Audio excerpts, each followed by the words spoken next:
অভিনব উদ্যোগ শান্তির পায়রা উড়িয়ে পথ চলতি মানুষের হাতে চারাগাছ বিতরণের মধ্য দিয়ে স্বাধীনতা দিবস পালন করা হলো জলপাইগুড়িতে।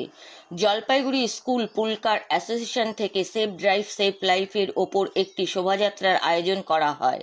হলিচাইল্ড স্কুল এর সামনে থেকে নেতাজি পাড়া হয়ে রায়কোটপাড়া, পোস্ট অফিস মোড়, কদমতলা হয়ে হলিচাইল্ড স্কুল পর্যন্ত এর মধ্যে কদমতলা মোড়ে শান্তির প্রতীক কিছু পায়রা ছাড়া হয় এবং কিছু চারাগাছ বিতরণ করা হয়। জলপাইগুড়ি শহর সংলগ্ন আসাম মোড়, শিরিষতলা, হলিচাইল্ড স্কুলের সামনে থেকে শতাধিক ছোট গাড়ি ও টোটো র্যালি করে। একথা জানান জলপাইগুড়ি ডিস্ট্রিক্ট স্কুল পুলকার অ্যাসোসিয়েশনের তরফ থেকে আইএনটিটিইউসির সভাপতি তপন দে।